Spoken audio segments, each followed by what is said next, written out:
Selamat siang, Bapak, Ibu, peserta webinar hari ini. Tema hari ini kita akan berkenalan dengan renewable energy dan green energy yang sering kita dengar kan. Mungkin beberapa ada yang belum, ada hari ini ada apa sih sebenarnya sama renewable energy, energi yang terbarukan sama energi hijau itu ya. Nah, kali ini saya minta tolong ke Timothy Wijaya, analis dari Panin Sekuritas, buat membantu kita menerangkan apa sih sebetulnya energi-energi tersebut. Silakan Timothy menyapa peserta dulu.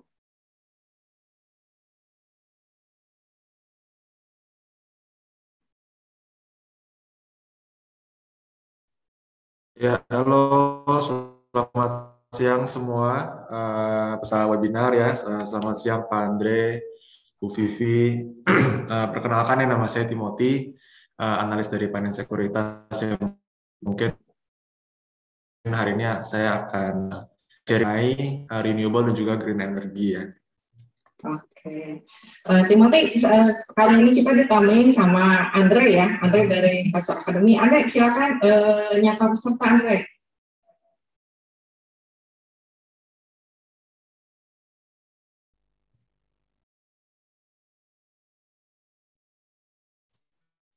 Baik, mungkin boleh langsung saya mulai aja atau gimana ya?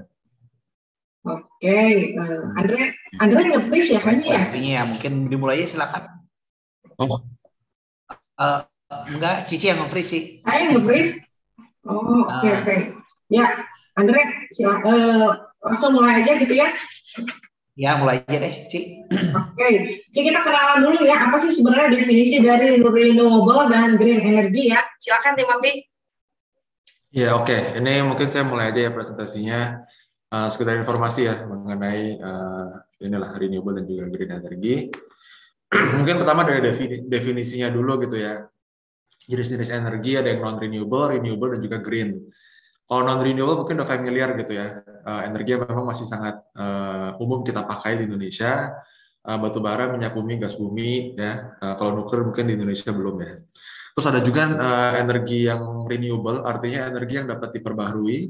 Dan ada juga namanya green energy, artinya energi yang berasal dari alam ya. Dan biasanya energi yang sudah ada ini secara natural ini tidak akan mengeluarkan emisi gas rumah kaca. Nah, cuma mungkin yang sulit atau kadang suka kebalik-balik gitu ya. Jadi perbedaan antara renewable dan juga green energy itu semua green energy itu pasti renewable ya, tapi nggak semua renewable energi itu hijau ya.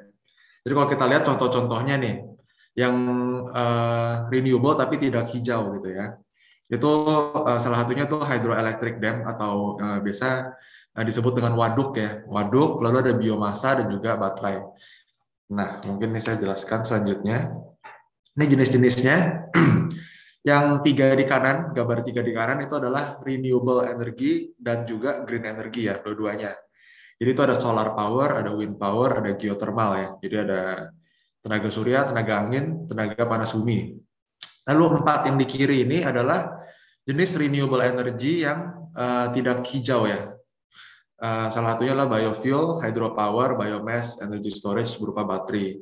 Nah, jadi kalau kita lihat pertama nih di biofuel ya, mungkin kalau di Indonesia lebih familiar dengan yang namanya biodiesel, karena kalau kita lihat ya gambaran di atas kiri itu kan dari sunflower oil ya. Jadi sebenarnya biodiesel juga bisa, selain sawit itu sunflower juga bisa, yang dimana nantinya akan diolah ya dari tanaman, diolah minyaknya menjadi bahan bakar nabati. Nah memang akhirnya nanti akan menghasilkan, mengeluarkan emisi lagi gas rumah kaca memang. Tapi setidaknya itu lebih environmentally friendly ya dibandingkan dengan penggunaan BBM. Ya, tapi intinya kan dia tetap mengeluarkan emisi gitu ya, makanya dia tuh renewable tapi tidak green. Ya sama dengan lainnya sebenarnya. Kalau hydropower ini kenapa nggak green ya? Karena kalau kita lihat di waduk, biasanya di waduk itu kan ada organisme-organisme yang tumbuh di situ gitu. Salah satunya namanya algae. Nah kalau kita lihat algae ini tuh sebenarnya mengeluarkan gas metana ya, di mana itu merupakan salah satu tipe gas rumah kaca juga yang sebenarnya tidak baik buat lingkungan. Jadi sebenarnya ya hydropower juga nggak green banget ya kalau dilihat. Lalu ada juga biomasa ini merupakan energi yang dari kumpulan energi dari bahan-bahan sisa gitu. Jadi bisa dari kotoran manusia, hewan, tanaman gitu ya, serbuk gergaji contohnya. Nah itu kemudian diolah, digabung menjadi satu ya, diolah kemudian dibakar. Nah itu juga mengeluarkan emisi gitu ya. Nah yang terakhir ini energy storage dalam bentuk baterai ya. Kalau kita lihat sebenarnya pembuatan baterai ini kan dari bahan-bahan mineral ya seperti nikel dan lainnya yang non renewable ya. Tapi begitu sudah menjadi baterai itu sebenarnya bisa dibilang renewable dan juga green ya, karena memang bisa dipakai berulang kali ya kalau baterai, dan juga green karena sebenarnya tidak mengeluarkan emisi. Dan kalau kita lihat di sini ada dua ya yang saya bold, ada geothermal dan juga energy storage. Ini adalah kedua energi yang ingin saya highlight ya untuk hari ini, karena potensinya cukup besar gitu di Indonesia. Tapi sebelum itu kita lihat dulu nih prospek renewable energy sebenarnya bagaimana sih di Indonesia ya. Ini kalau kita lihat saja dari target RUPTL. RUPTL ini adalah rencana usaha penyediaan tenaga listrik ya. Jadi ini adalah rencana yang dibuat oleh PLN setiap tahunnya untuk 10 tahun mendatang gitu. Nah, kalau kita lihat dari RUPTL terakhir, ini memang merupakan salah satu yang paling hijau ya. Jadi paling ambisius ya dalam mengurangi gas rumah kaca gitu. Karena ini meningkatkan target penurunan gas rumah kaca sebanyak 29% dalam 10 tahun ke depan. Dan bagaimana cara implementasinya ya, kalau kita lihat bagaimana sih kita bisa menurunkan gas rumah kaca dan eventually mencapai net zero carbon ya di tahun 2060. Nah, tentunya langkah ke situ itu pertama tuh harus meningkatkan bauran EBT ya atau energi baru terbarukan ya, renewable atau green energy. Jadi sebanyak 23% nih dalam 5 tahun mendatang dan menjadi 25% dalam 10 tahun mendatang. Dan kalau kita lihat ya baru tahun lalu aja bauran EBT kita masih sangat rendah ya, masih 11,5%. Jadi sebenarnya peningkatan dalam 5 tahun mendatang ini akan sangat eksponensial ya, 100% gitu peningkatan penggunaan EBT-nya. Terus kalau kita lihat cara-caranya gimana ya meningkatkan bauran EBT tersebut ya. Jadi ada 4 nih yang saya list. Yang pertama adalah mengkonversi PLTD menjadi EBT ya. Jadi kalau kita lihat di Indonesia Timur ini mayoritas masih menggunakan pembangkit listrik tenaga diesel. Dan karena kalau kita lihat ya, pola-pola atau titik-titik PLTD yang terletak di Indonesia Timur itu sangat banyak, dan dia terpencil-terpencil, areanya terisolasi, dan kecil-kecil ya jumlah kapasitasnya gitu. Jadi sangat mudah diubah untuk menjadi ini PLTS atau tenaga surya ditambah dengan baterai sebagai penyimpan energinya.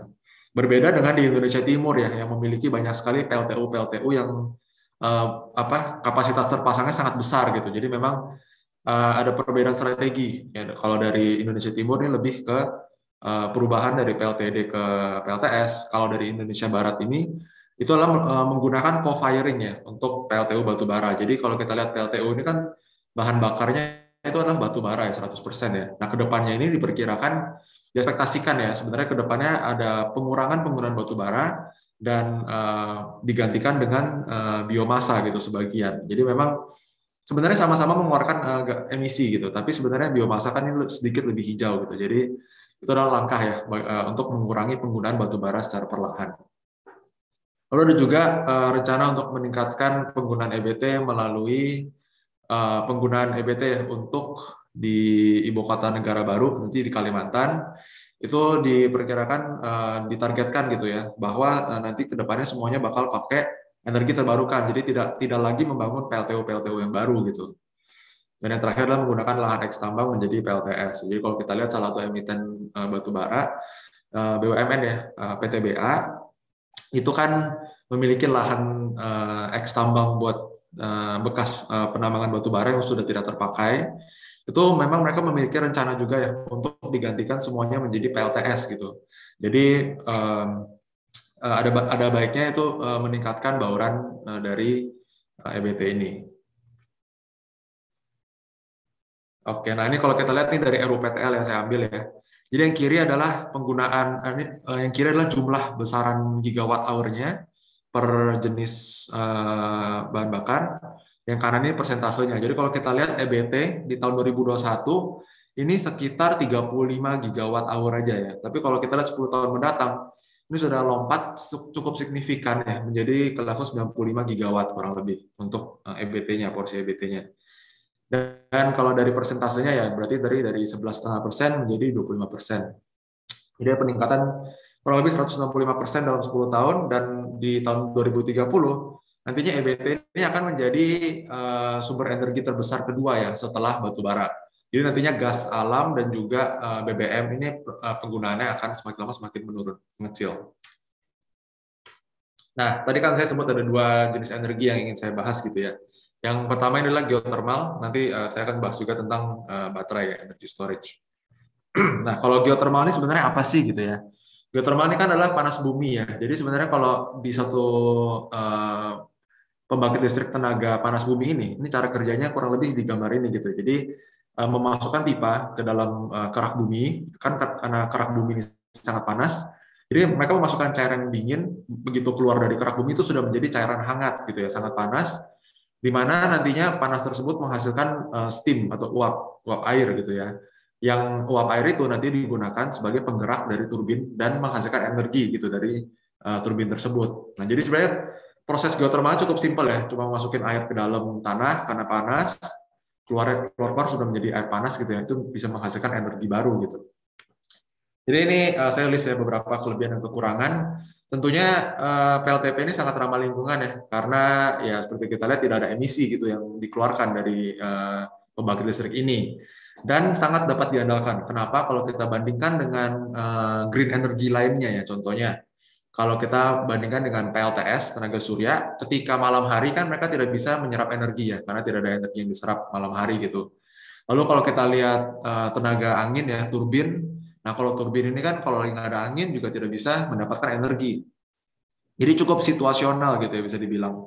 Tapi kalau untuk panas bumi ini sangat konsisten gitu, karena panas bumi dari kerak bumi ini kan selalu ada. Panasnya kan nggak mungkin hilang gitu. Jadi bisa dibilang 24 jam ini selalu ada tenaganya, tidak akan pernah habis ya. Dan itu juga dapat diperbarui. Dan kenapa menurut saya untuk geothermal ini sangat berpotensi di Indonesia ya, karena kalau kita lihat chart yang di atas kiri ya, Indonesia ini memiliki jumlah gunung yang aktif ya. Ini terbanyak kedua di dunia setelah Amerika Serikat. Artinya potensi untuk geothermal ini juga sangat besar gitu. Memang kalau kita lihat di bawah, gambar bawahnya, chart bawahnya itu kan ada peta sebaran ya, potensi panas bumi di Indonesia paling banyak ada di Sumatera dan Jawa, karena memang kedua pulau tersebut ya, Sumatera dan Jawa ini berada di Ring of Fire ya. Mungkin kalau dulu kita belajar di geografi, Ring of Fire itu kan satu kayak seperti cincin gitu, di mana banyak sekali lempengan-lempengan yang ada gunung yang masih aktifnya gitu, gunung berapi ya. Jadi memang karena Sumatera dan Jawa banyak, maka potensi untuk geothermal juga sangat besar. Sedangkan kalau kita lihat dari sisi pemanfaatannya sangat kecil ya, lihat di kanan atas itu pemanfaatannya hanya 5% gitu. Jadi sebenarnya potensinya masih sangat besar gitu ke depannya untuk geothermal. Dan kalau kita lihat di kanan bawah, itu adalah jumlah kapasitas terpasang ya, di mana Indonesia ini di 2,2 gigawatt ya, atau 2.200 megawatt, ini nomor 2 terbanyak gitu di dunia. Dan ke depannya diprediksikan akan semakin besar lagi ya penggunaannya. Dan memang kalau kita lihat ada beberapa kelemahan juga sih. Yang pertama biaya tinggi ya. Kenapa biayanya tinggi? Karena ini kan harus dibangun di dekat pegunungan ya. Artinya medannya itu sangat sulit untuk membangun. Nah, itulah mengapa membuat capex-nya itu cukup tinggi. Itu tentunya bertranslasi kepada biaya listrik nantinya yang memang sedikit lebih mahal ya. Lalu lokasinya terbatas ya, karena cuma bisa di dekat-dekat pegunungan yang masih aktif. Tapi ini poin ini bukan menjadi masalah karena Indonesia kan memiliki salah satu gunung terbanyak gitu. Nah, terakhir gempa bumi memang ini adalah satu resiko bisnisnya ya, karena kalau mau melakukan pengeboran ke kerak bumi ada potensi untuk terjadinya gempa bumi walaupun kecil. Dan kalau kita lihat potensi di Indonesia yang sudah ada ya, ini ada 3 BUMN ya, jadi dari Pertamina Geothermal, PLN Gas and Geothermal, dan juga PT Geodipa Energi. Tiga-tiganya memiliki wilayah kerja untuk PLTP, dan dikabarkan sih harusnya sebentar lagi akan dikonsolidasi ya menjadi Indonesia Geothermal Energy menurut Menteri BUMN kita Erick Thohir ya. Karena kalau kita lihat sebelumnya emiten-emiten pertambangan kan juga sudah dikonsolidasi jadi MindID gitu. Nah, ini geothermal juga mau dikonsolidasi menjadi Indonesia Geothermal Energy atau IGE ya. Dan ini diperkirakan juga mau IPO ya di tahun ini dengan target dana 7,2 triliun. Kenapa begitu besar ya? Karena tentunya untuk meningkatkan kapasitas. Kalau kita lihat sekarang kapasitasnya di 1,9 gigawatt kurang lebih, dan akan targetnya ini di 2,8 gigawatt ya. Artinya ini meningkat kurang lebih 50% dalam 5 tahun mendatang ya. Jadi kita bisa lihat memang perkembangannya cukup masif ya dari sisi geothermal ini. Dan kalau kita lihat dari sisi cost-nya, memang sekarang masih lebih mahal ya, di 10-12 sen US dollar per kWh. Kalau dibandingin dengan batu bara, tentunya masih jauh lebih murah batu bara, lebih affordable juga, biomasa juga ya. Tapi sebenarnya kalau kita lihat dari sisi kebijakan pemerintah ya, ke depannya ini kan diperkirakan mau diberi insentif, jadi adanya tax holiday atau liburan pajak, ini bisa bantu menurunkan biaya listrik ya sampai 7 sen ya. Tentunya semakin banyak implementasi, maka biaya untuk listrik dari geothermal akan semakin murah ke depannya. Lalu kalau untuk emiten seputar geothermal yang saya temukan ini ada satu ya, itu anak usahanya BRPT, namanya Star Energy ya. Ini mereka memiliki 5 wilayah kerja geothermal, tapi baru 3 yang sudah beroperasi. Kapasitas terpasangnya cukup besar, hampir 900 megawatt ya, dan semuanya ini kerjasama dengan Pertamina Geothermal Energy. Dan kedepannya juga memiliki rencana IPO, tapi mungkin akan lebih telat lagi, mungkin 1-2 tahun dari sekarang, karena memang masih disiapkan prosesnya. Oke, mungkin itu untuk seputar geothermal dulu ya. Selanjutnya ini ada yang kedua yang saya mau mention ini tentang baterai. Kalau baterai ada 2 macam yang kita tahu sebenarnya penggunaannya untuk energy storage. Jadi dari PLTS ini kan energi diserap lalu akan disimpan di ini battery storage ini. Atau yang kedua penggunaannya adalah untuk kendaraan listrik ya atau electric vehicle. Ini kita lihat dulu nih kandungan baterainya sebenarnya apa gitu. Kenapa nikel ini selalu dikait-kaitkan dengan baterai gitu ya. Jadi kalau kita lihat ada 5 jenis ya baterai lithium. Ada dari 5 ini memang ada 2 ya yang saya bold, ini NMC dan juga LFP. Kedua ini adalah kandungan baterai yang memang paling sering digunakan ya. Kedepannya juga diproyeksikan kedua ini yang akan mendominasi. Jadi pertama NMC ini adalah pilihan yang cocok untuk electric vehicle. Kenapa? Karena dia memiliki nikel ya, kandungan nikelnya yang di mana nikel ini memberikan high energy density ya. Artinya memiliki intensitas energi yang besar, ini mampu meningkatkan jarak tempuh dari kendaraan tersebut gitu.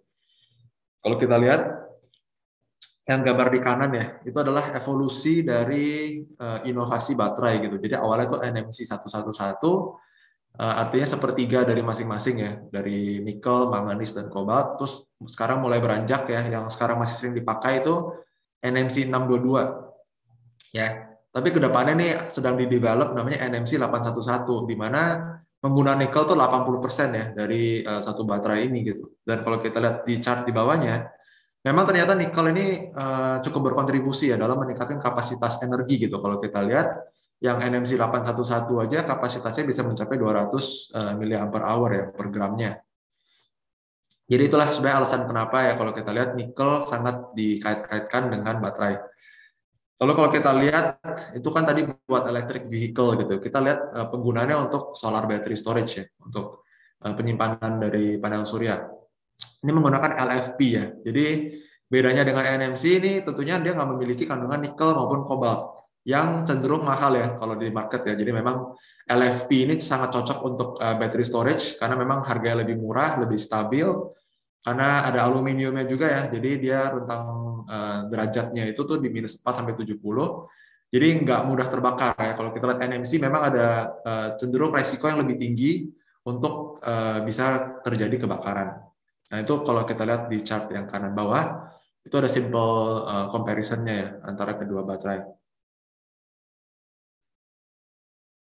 Dan kalau kita lihat bagaimana potensi baterai gitu di Indonesia ya, tentunya lebih ke penggunaan untuk mobil listrik ya, ataupun electric vehicle in general lah ya. Karena kenapa potensinya ya kalau kita lihat dari pemerintah Indonesia juga sudah memiliki target di tahun 2030 penggunaannya itu 2,5 juta ya untuk motor listrik, 600.000 untuk mobil listrik. Kalau kita bandingkan dengan penjualan di tahun 2021, penjualan motor itu sekitar 5 juta ya, 5 juta unit, dan juga penjualan mobil itu 850.000 unit. Jadi 10 tahun lagi ini mayoritas akan didorong ya untuk penjualan dari electric vehicle. Dan di tahun 2040 juga ada target berhenti penjualan mobil konvensional. Ya, jadi itu memang kembali lagi mendorong ya untuk implementasi dari EV ini di Indonesia. Dan tentunya ya Indonesia memiliki cadangan nikel terbesar ya, 27 juta ton atau sekitar 23% dari total cadangan yang ada di dunia ini. Dan kalau kita lihat nih bagaimana sebenarnya Indonesia bisa mengelola ya cadangan nikel yang begitu besar di negeri kita, maka pemerintah membangun ya yang namanya IBC atau Indonesia Battery Corporation. Ini pemiliknya ada 4 yang masing-masing 25% ya, Antam, MindID, Pertamina juga PLN. Kalau kita lihat di kanan bawah itu adalah kontribusi masing-masing ini ya perusahaan terhadap rantai pasokan dari mobil listrik ini gitu. Kalau kita lihat tahun lalu yang konkretnya saja, memang IBC sudah kerjasama dengan Hyundai untuk membangun pabrik baterai untuk mobil listrik. Itu sudah dibangun ya tahun lalu dan memiliki kapasitas lumayan juga tuh. Ada 10 gigawatt hour. Terus tahun ini mau dibangun juga pabrik mobil listriknya untuk Hyundai dengan kapasitas 200.000 unit ya. Ini cukup besar sebenarnya. Dan kalau kita lihat ke depannya juga ada pengembangan ya dalam sisi midstream-nya, yaitu pembangunan katoda baterai dan juga pabrik-pabrik baterai ya bersama dengan CATL dan LG. Nah, mungkin ini slide terakhir ya. Jadi ini sekitar emiten seputar electric vehicle nih, karena memang lagi banyak sekali berita-beritanya.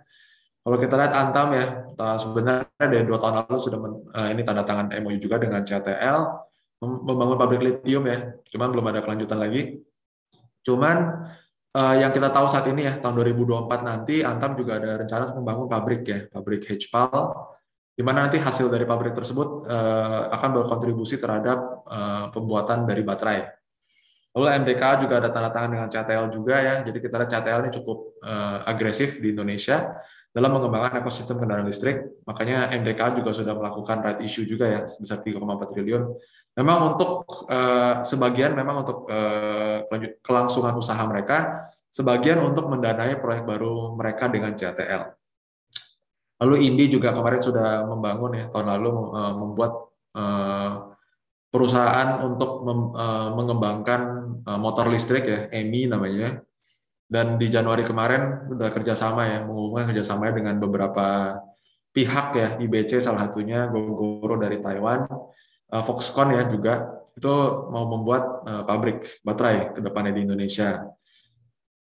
Sebenarnya sama dengan Toba, kemarin Desember membuat JV dengan Goto untuk mengelektrifikasi motor listrik. Kayaknya ke depannya semua Gojek itu memakai motor listrik. Dan kemarin Januari juga sudah tanda tangan MOU dengan Gogoro Taiwan ya untuk mempercepat proses tersebut gitu. Dan kalau kita lihat ada Wika dan juga NFCX yang sudah memiliki ini ya perusahaan motor listrik yang juga sudah berproduksi. Untuk NFCX itu Volta, untuk Wika itu Gesit. Jadi ya kurang lebih seperti itu sih untuk gambaran potensi ya dari baterai di Indonesia. Thank you. Oke, terima kasih Timothy. Ini ditanyain katanya materinya boleh di-share nggak nanti? Boleh banget. Boleh nanti ya, Bapak Ibu dikasih ya. Mungkin ada yang boleh tanya dulu, Andre, silakan. Ya ini menarik nih, semakin potensi EBT ke depan ya, green energy sama baterai terutama ya, kalau kita lihat yang lagi hot-hotnya sekarang nih. Saya pengen nanya yang ke Timothy nih, ke Bro Timothy ya, soal Indika terus Antam ya, kan ada IBC ya, itu kerjasama dengan salah satunya kan dengan Foxconn ya. Itu kan ada, kan belum jelas tuh kerjasamanya kayak gimana, seperti apa. Nah, bisa dikasih ini gambaran nggak mungkin? Iya, jadi sebenarnya kan juga perjanjian yang relatif baru gitu, jadi memang belum banyak informasi juga yang keluar di publik ya. Cuman terakhir kalau saya baca nih dari Foxconn-nya, mereka udah menginfo gitu bahwa mereka kan membangun pabrik ya, itu nantinya di kawasan industri di Batang, itu luasannya itu sekitar 200 hektar ya, di mana utamanya adalah membangun prekursor untuk baterai. Jadi lebih ke midstream ya sih, pembangunan untuk baterai untuk mobil listriknya sih, atau motor listriknya gitu. Itu kerjasama dengan Foxconn Gogoro gitu ya. Tapi Indi sendiri juga memiliki anak usaha yang terfokus pada produksi motor listrik gitu. Jadi memang biar ini aja sih, mengcomplete the supply chain cycle-nya aja sih. Hulu hilir gitu ya, maksudnya ya, dari hulu hilirnya. Nah, ini kan disebutkan ada nilai kapitalisasi 14,5 T atau sekitar $1 miliar ya. Itu maksudnya kayak gimana tuh? Bisa kasih gambaran nggak? Yang maksudnya gimana, Pak? Dari berita di Kontan ya, atau di mana ya waktu itu ya? Kalau nggak salah itu kan sempat kerjasama itu kan Foxconn, IBC, Indika, Gogoro gitu ya. Dia kan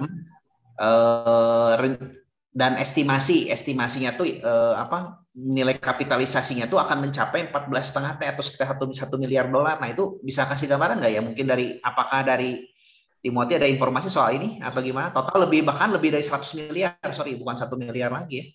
Iya, kalau saya lihat ini actually ya bisa mencapai 8 miliar US dollar ya, atau 114 triliun sebenarnya. Jadi memang cukup besar ya, karena ini proyeknya setahu saya ini jangka panjang. Jadi memang nggak cuma satu proyek, tapi ada beberapa proyek gitu yang mereka lakukan, dan itu bertahap ya, dari sekarang nih rencananya sampai 2030 mendatang sih.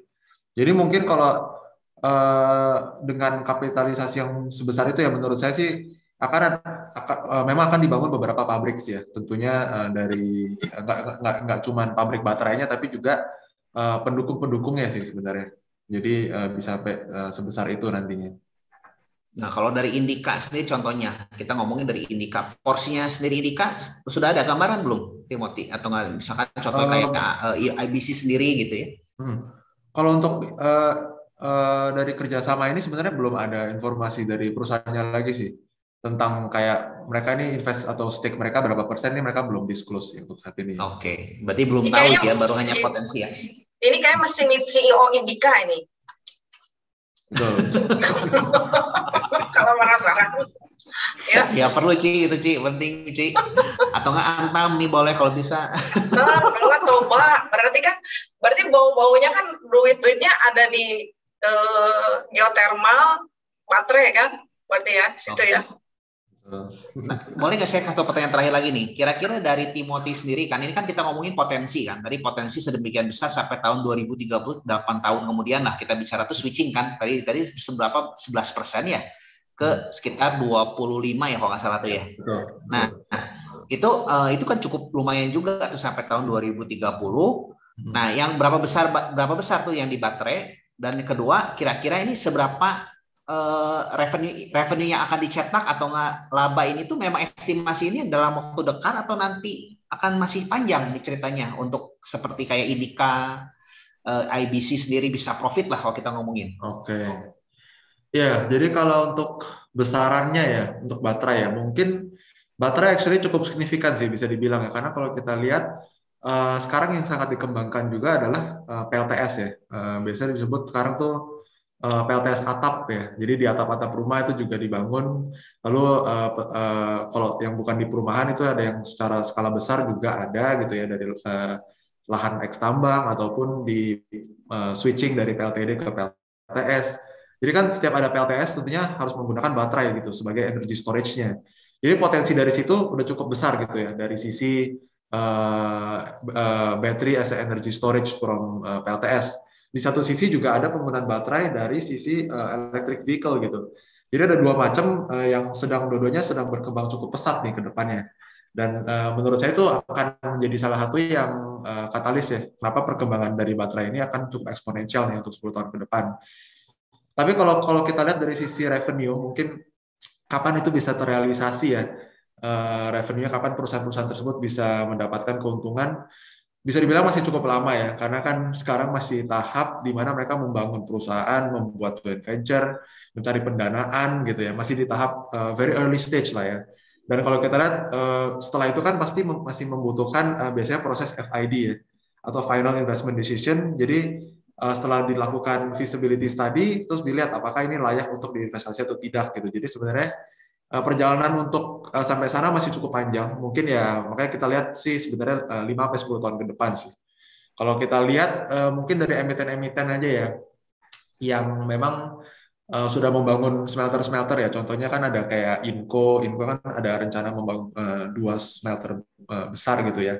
Itu pun juga kalau kita lihat target produksinya itu di tahun 2025 dan 2027 gitu. Jadi memang ya minimal 5 tahun lah kalau bisa bilang dari sekarang ya untuk bisa melihat rencana-rencana yang sekarang dibicarakan itu bertranslasi kepada revenue nanti. Oke, berarti untuk jangka pendek ini memang agak sulit. Jadi kita bicara tuh potensinya dulu ya. Kita bicara dalam waktu dekat ini ya. Betul. Oke, thank you Ci. Mungkin thank you Timothy. Ci, silakan. Oke, thank you Andre. Timothy, saya mau tanya ya, ini kan berarti kita geothermal kan baru kasarnya emitennya baru mau listing nanti kan. Terus kalau baterai nih ya, yang emiten di kita yang produksi baterai listrik siapa aja ya kan? Selama ini kan nikel. Sekarang kalau yang bikin baterainya sendiri manufakturnya apa ini tuh?